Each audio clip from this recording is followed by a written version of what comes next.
आतापर्यंतचे अपडेट तर आपण घेत होतो। याच संदर्भात आपण आता बोलणार आहोत। निवृत्त air vice marshal Suryakant Chaphekar sir आपल्या सोबत आता जोडले गेले। सर गुड मॉर्निंग आणि स्वागत तुमचं न्यूज 18 लोकमत मध्ये। आतापर्यंतचे अपडेट असे आहेत की एक दोन्ही बाजूंनी तर ड्रोन सोडले जात आहेत, ते पाडले जात आहेत भारताकडनं, हे तर सुरूच आहे। मात्र महत्त्वाची गोष्ट म्हणजे भारतानं थेट आता मुळावरती असा घाव घातलाय की पाकिस्तानचे 2 लॉन्च पॅड उद्ध्वस्त केलेत, नष्ट केलेत। लॉन्च पॅड वरनं नेमकं काय केलं जातं, किती महत्त्वाचे असतात लॉन्च पॅड सैन्यासाठी? लॉन्च पॅड हे आता युद्ध जे चाललंय तुम्ही बघताय जसं ते बेसिकली ड्रोन्स आणि मिसाइल्स याच्यावरचंच युद्ध चाललेलं आहे। तर ड्रोन्स आणि मिसाइल्स जर तुम्हाला हवेत सोडायचे असतील, मिसाइल एस्पेशली, तर तुम्हाला ते लॉन्च पॅडवरनंच सोडवावे लागतात। त्यामुळे लॉन्च पॅडचं महत्त्व आत्ताच्या युद्धात जास्त आहे, कारण जर लॉन्च पॅड नष्ट झाले तर त्या ठिकाणाहून तुम्हाला मिसाइल्स जागता येणार नाही आणि लॉन्च पॅड हे तितक्या लवकर नवीन उभारता येत नाही, बनवता येत नाही। त्यामुळे त्या ठिकाणाहून मग मिसाइल दागण्याची जी तुमची शक्ती आहे ती कमी होते। असं म्हणून या लॉन्च पॅडवर जे हल्ले होतात ते त्यासाठी महत्त्वाचे असतात, कारण त्यांची जी शत्रू राष्ट्राची जी शक्ती आहे किंवा कॅपॅसिटी आहे मिसाइल लॉन्च करण्याची, ती तुम्ही संपुष्टात आणतात। जसं एअर डिफेन्स सिस्टमच्या रडारवर तुम्ही हमले केल्यावर त्यातली एअर डिफेन्स सिस्टम तुमच्या ड्रोन्स आणि विमानांना पकडू शकत नाही, त्यातलीच ही गोष्ट आहे। बरोबर। जर लॉन्च पॅड जर तुम्ही तोडले तर ते मग मिसाइल तुमच्यावर डागू शकत नाही। त्यामुळे लॉन्च पॅडचं महत्त्व जास्त आहे। चाफेकर सर, बघायला मिळतंय काल रात्री सुद्धा आणि आज रात्री सुद्धा पाकिस्तानकडून ड्रोन पाठवले जात आहेत आणि आता काही पाकिस्तानला धरबंद उरलेला नाहीये, नागरी वस्त्यांना सुद्धा लक्ष केलं जात आहे, याला काय म्हणायचं? अगतिकता सर्वात प्रथम आपण तेच म्हणू शकतो, अगतिकता। आणि आता त्यांच्याजवळ ड्रोन्स आणि मिसाइलचे साठा सुद्धा कमी कमी होत चाललाय आणि संपुष्टाकडे तो हळूहळू सरकतोय। त्यामुळे अगतिक होऊन आणि अगतिकता एकदा आली की विचार करायची शक्ती, विचार करायची बुद्धी आणि कमी कमी होत जाते आणि एका राष्ट्राचं असं होणं हे खरोखर दुर्दैव आहे, पण ही मनुष्य स्थिती आहे। आत्ता जी वस्तुस्थिती आपण पाहतोय ते मनुष्याला जर तुम्ही सगळीकडून कोंडी केली तर त्याची रिॲक्शन ही अशीच असते। आणि पाकिस्तानची कोंडी तुम्हाला कल्पना आहेच, आंतरिक कलह, आर्थिक डबघाई, लष्कर डिमोरलाइज आणि भारताकडनं सततचा दबाव। त्यामुळे आता आणि विसरलोच मी की जनता, त्यांची सामान्य जनता सुद्धा त्यांना प्रश्नावर प्रश्न विचारते। त्यामुळे जनतेला काहीतरी दाखवायचं की काहीतरी आम्ही करतोय, आम्ही ॲटलिस्ट ट्राय करतोय, याच्यासाठी ही अंधाधुंदपणा आपल्याला दिसतोय आणि ते मिसाइल्स आणि ड्रोन्स अंधाधुंदपणे आपल्यावर डागतायत। त्याच्यावर काही प्लॅनिंग, युद्धनीती अशी काही मला दिसत नाही। नक्की सर, तुम्ही म्हणालात अगतिकता, त्याच्याबरोबर एक शब्द मी फक्त ॲड करेन की थोडीशी चरफड होते आहे, काही करता येत नाहीये आणि करून सुद्धा दाखवायचं अशी परिस्थिती। सर तुमच्याशी अधिक बोलायचं आहे, पण एक मोठी बातमी येते।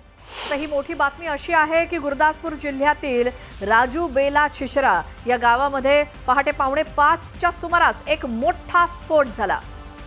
गावातल्या एका रिकाम्या शेतामध्ये 40 फूट लांब खड्डा पडलेला आहे आणि 15 फूट तो खोल आहे। हा तयार झालेला खड्डा बघितल्यावर खरोखर नागरिक जमा झाले आणि त्यांच्यात भीती निर्माण झालेली आहे।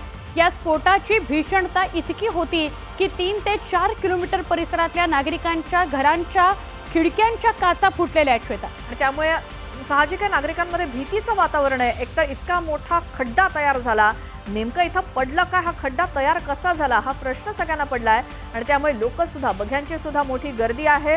त्यामुळे याचे रोज चमत्कारिक काही बघायला मिळतंय लोकांना, त्यामुळे लोक भयभीत झालेत। आकडे नागरी वस्तीला लक्ष करायला लागलेले आहेत। खरं तर पाकिस्तानकडून नागरी वस्तीला लक्ष्य केलं जात आहे. राजौरीमध्ये पाककडून हल्ला झालेला आहे. यात राजौरीतील नागरिकांचा मृत्यू झाल्याची माहिती मिळते. गंभीर मेंढरच्या- बातमी. तर मेंढरच्या केरी कांगडा या गावामध्ये मुंशी खान यांची पत्नी रशिदाबी यांचा या गोळीबारामध्ये मृत्यू झाल्याची माहिती समोर येते. पेंढरमधील महिलेचा गोळीबारामध्ये मृत्यू झालेला आहे. या घडीची महत्वाची बातमी आणि संतापजनक सुद्धा बातमी. पुन्हा जाऊयात आपण चाफेकर सरांकडे. सर, सध्या तर हा ड्रोन हल्ला सुरू आहे. बरं, ड्रोन शेकडोंच्या संख्येनं ड्रोन फेकण्यात आलेत पाकिस्तानकडून आपल्याकडे. या ड्रोनमध्ये नेमकं भरलेलं काय असतं, म्हणजे काय कॅरी करत असतात हे ड्रोन, वजन किती असतं त्यांचं, आणि जर हा ड्रोन एखाद्या ठिकाणी पडला, कारण आपले अनेक जण जखमी झालेत, आपण तो हवेत नष्ट केला ही वेगळी गोष्ट, मात्र जर पडला तर काय होऊ शकतं? ड्रोन हे वेगवेगळ्या आकारांचे, वेगवेगळ्या वजनाचे आणि वेगवेगळ्या प्रकारचे असतात. प्रकारचे म्हणजे समोर इंजिन असणारे, हेलिकॉप्टर सारखे असणारे, असे ड्रोनचे अनेक प्रकार आहे. ड्रोन अगदी हाताच्या तळहातावर मावेल एवढ्यापासून तर एका छोट्या विमानापर्यंत इतके मोठे सुद्धा ड्रोन्स असतात. जसं जसं ड्रोनचा साईज वाढत जातो किंवा त्याचा आकार मोठा होत जातो तसं तसं त्याची लोड कॅरिंग कॅपॅसिटी वाढत जाते. म्हणजे ते दारुगोळा जास्त घेऊन जाऊ शकतात. ड्रोन हे फक्त दारुगोळ्याने हमला करण्यासाठीच वापरत नाही, तर ड्रोन इंटेलिजन्स गॅदरिंग साठी सुद्धा वापरल्या जातं. म्हणजे त्या ड्रोन्सवर कॅमेरा फिट केला जातो आणि ते आपल्या इथे पाठवले जातात. त्यांनी काय होतं, ड्रोन निघाल्यामुळे एअर डिफेन्स सिस्टम ॲक्टिवेट होते आणि शिवाय त्याच्यावर बसवलेल्या कॅमेरामुळे सुद्धा त्यांना थोडं चित्रीकरण करता येतं. म्हणून कोणताही ड्रोन, त्याच्यावर दारुगोळा असो, त्याच्यावर कॅमेरे असो, किंवा तो छोटा असो किंवा मोठा असो, हा पाडून टाकणे हाच सर्वोत्तम उपाय असतो आणि तेच आपण आत्तापर्यंत करतोय. त्यामुळे ड्रोन प्रकारात विविधता असते आणि त्याच्या विविध कार्यासाठी उपयोग होतो. पण ते ड्रोन हवेत असताना आपल्याला ही कल्पना येऊ शकत नाही की शत्रू राष्ट्रांनी त्याच्यावर काय बसवलं आहे, कशासाठी ते उपयोग करतायत. आपल्याला फक्त ड्रोनचा एक ब्लिप रडारवर दिसतो, त्यामुळे त्याच्यापासून हे कळत नाही की ते काय कॅरी करताय. पण साधारणतः मी जे सांगितली माहिती तुम्हाला दिली ते कॅरी होतं. सर्व्हलन्ससाठी कधी कधी कॅमेरे कॅरी होतात किंवा दारुगोळा कॅरी होतो. काही ड्रोन म्हणजे कामाकाजीसारखे असतात, म्हणजे दारुगोळ्या सकट ते टार्गेटवर जाऊन पडतात, स्वतःही नष्ट होतात आणि त्या टार्गेटलाही नष्ट करतात. काही दारुगोळा फेकतात आणि ते परत सुद्धा जाऊ शकतात. तर असे अनेक प्रकार ड्रोनमध्ये आहेत. त्यातले विविध प्रकार सगळे देश यूज करतात. पण पाकिस्तानजवळ फक्त टर्कीचे जे ड्रोन्स आहेत ते सर्वात जास्त आहे. त्यामुळे त्याची शक्ती काय आहे, त्याची कॅरिंग कॅपॅसिटी काय आहे, त्याचं विध्वंसक शक्ती किती आहे, या सगळ्या गोष्टी भारताला माहिती असतील आधीपासूनच, इंटेलिजन्स त्याचं असेल. त्यामुळे आपण ते डिटेक्शन करण्यात आणि त्यांचा संहार करण्यात यश प्राप्त करतोय असं मला वाटतं. नक्की. चाफेकर सर, एका बाजूला ड्रोन आणि मिसाईलचे हल्ले पाककडून सुरू आहेत.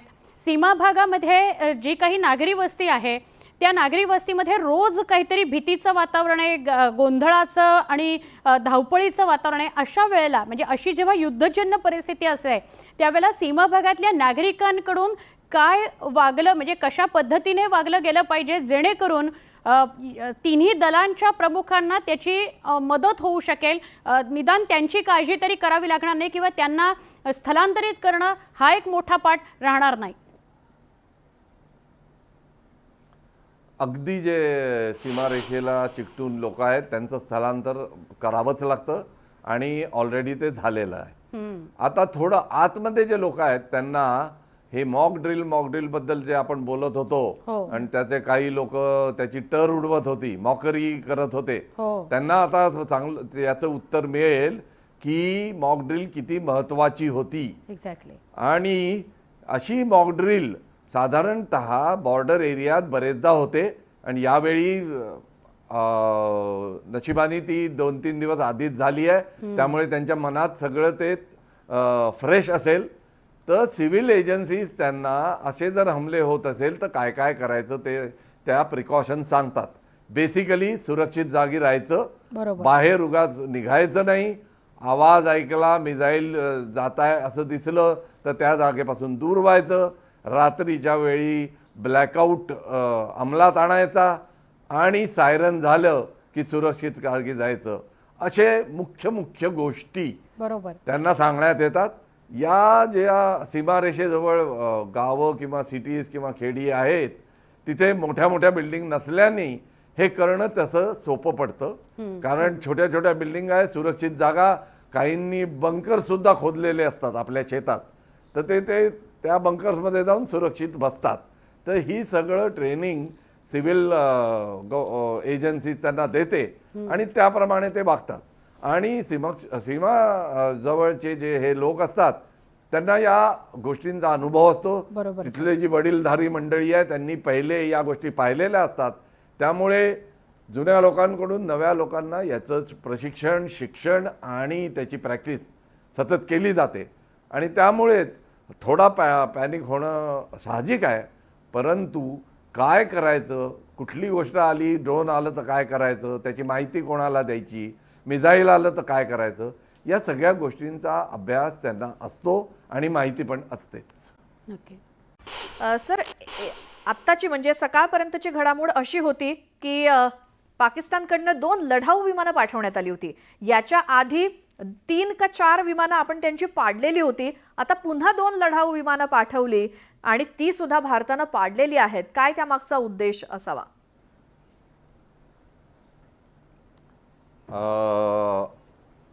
आपण पहिलेच याबद्दल बोलो की आता एक डेस्परेट सिच्युएशन तयार झालेली आहे पाकिस्तानसाठी. बरोबर. ते ग्राउंड हल्ला पण करतायत. आता तुम्ही जे दृश्य दाखवत होते राजौरी साईडला, त्या तिथे त्यांनी तो हमला सुरू केलाय. बरोबर. सिव्हिलियन्सवर त्यांचा हमला सुरू आहे, ड्रोन्सनी सुरू आहे, मिसाईल्सनी सुरू आहे आणि आता त्यांनी 2 विमानं पाठवली आणि ती पाडण्यात आली.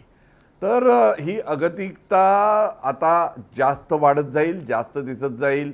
जेव्हा ज्योत विझत असते ना तेव्हा ती थोडी फडफडते, तशीच ही गोष्ट आहे असं मला वाटतं. आणि जर तुम्ही पाहिलं, आपण याच्या आधी बोलत होतो की सीमारेषेच्या जवळच्या लोकांनी काय करावं, तर तुमच्या व्हिडिओमधनं तुम्ही पाहिलं जे मी सांगत होतो तेच होत आहे. त्या लोकांना प्रशिक्षण चांगलं असतं, तिथे सरकारने बंकर्स बनवलेले असतात. तर सायरन झाल्याबरोबर ते लोक बंकरमध्ये जातात. म्हणजे लष्कर जे गोष्टी प्रिकॉशन घेते युद्धाच्या दरम्यान, ते सर्व प्रिकॉशन सीमारेषेजवळ राहणाऱ्या लोकांना सुद्धा शिकवण्यात येतात. आणि सरकारी बंकर्स बनलेले आहेत आणि त्याच्यात ते जाऊन बसतात, म्हणजे त्यांना क्षती कमी पोहोचते. हे एक गोष्ट लक्षात घेतली पाहिजे की पाकिस्ताननी जर मिसाईल्स आणि ड्रोन पाठवले आणि त्यांना आपण पाडलं तरी त्याचं जे डेब्री असते, म्हणजे त्याचं जे सगळं नुकसान झाल्यावर जे त्याच्यातलं लोखंड, काही इतर वस्तू खाली पडतात, त्याने सुद्धा नुकसान होऊ शकतं. म्हणून या नागरिकांनी ही प्रिकॉशन घ्यायची असते. म्हणून ते बंकर्समध्ये, सायरन वाजल्याबरोबर बंकर्समध्ये जातात आणि जेव्हा शांतता प्रस्थापित होते परत आपल्या कामाला लागतात. त्यामुळे सीमावर्ती प्रदेशात ही ट्रेनिंग फार उत्तम असतं, हे माझ्या माहितीत होतंच म्हणून मी सांगत होतो. पण यावेळी शहरातल्या लोकांनाही थोडी ती माहिती मिळावी म्हणून आपण मॉकड्रिल केली होती. आणि ती किती महत्वाची आहे आता सगळ्यांना कळेल. जे लोक त्याचा हास्यावारी उडवत होते ते आता सिरियस होतील आणि थोडं यात लक्ष देतील असं मला वाटतं. अगदी. चाफेकर सर, जसं आता श्वेता तुम्हाला विचारत होती की लढाऊ विमानं पाठवली गेली, म्हणजे काल रात्री ही लढाऊ विमानं पाठवली, आजही लढाऊ विमानं पाठवली. आणि त्यात मी एक गोष्ट अजून ॲड करेन की जी स्थानिकांची म्हणजे प्रवासासाठी जी विमानं असतील त्याचा सुद्धा आज वापर झालाय पाककडून असं कळत आहे. काय सांगाल त्याविषयी? असं जर असेल तर जरा ती आश्चर्याची गोष्ट आहे. कारण असं इतकी अगतिकता तेव्हाच दाखवतं कोणतंही वायुदल की साधे पॅसेंजर एअरक्राफ्ट यूज करण्याचं ते तेव्हाच दाखवतात जेव्हा त्यांचे सगळे लढाऊ विमानं संपलेले असतात किंवा ते अवेलेबल नसतात किंवा कमी झालेले असतात. तर जर असं झालेलं असेल आता हो. तर त्यांची स्थिती जी आपण म्हणतो आहे की 48 तास चालू शकतील तर ते आता होणार हे निदर्शनास येत आहे असं मला वाटतं. बिलकुल सर, आपण या विषयावरती बोलूयातच, काही अपडेट सुद्धा घेणार आहोतच. मात्र अगदी एक छोटासा ब्रेक घेऊन आपण लगेच परत येऊया. तुम्ही बघत राहा न्यूज 18 लोकमत. सियालकोटच्या लुनी भागामध्ये एक लॉन्चपॅड BSFनं उद्ध्वस्त केलंय, काय सांगाल? हा, ते लॉन्च पॅड आपण जे बोलत होतो ते लॉन्च पॅड वेगळं होतं. बरोबर. ते मिसाईल लॉन्च पॅड मला वाटलं म्हणून मी त्याची माहिती देत होतो. या उलट तुम्ही जे आता जे BSFच्या बद्दल सांगण्यात आलं ते लॉन्च पॅड म्हणजे आतंकवादी एका जागी जमा होतात, तिथे राहतात आणि मग संधीची वाट पाहत ते आत शिरण्याच्या शोधात असतात. अशा जागांना आतंकवाद्यांचं लॉन्च पॅडच म्हटलं जातं. तर हे BSFनी जे जमिनीवर मारा करून लॉन्च पॅड उद्ध्वस्त केलाय ते मी म्हणत होतो ते मिसाईल लॉन्च पॅड नसून हे आतंकवाद्यांचं लॉन्च पॅड आहे, जिथे आतंकवादी राहतात, रहिवास करतात, जमा होतात आणि तिथून मग पुढे त्यांना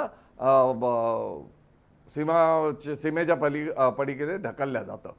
तर हे लॉन्च पॅड वेगळे आहेत आणि आपण बोलत होतो ते launch pad missile launch pad बद्दल बोलत. पण एक गैरसमज दूर करते सर की जे आपण लॉन्च पॅडची आधी बातमी बघितली होती ती पाकिस्तानचे 2 लॉन्च पॅड ही भारतानं उद्ध्वस्त केलेली होती आणि आता हे वेगळं आहे जे दहशतवादी लॉन्च पॅड जे BSFनं जमिनीवरचं नष्ट केलंय.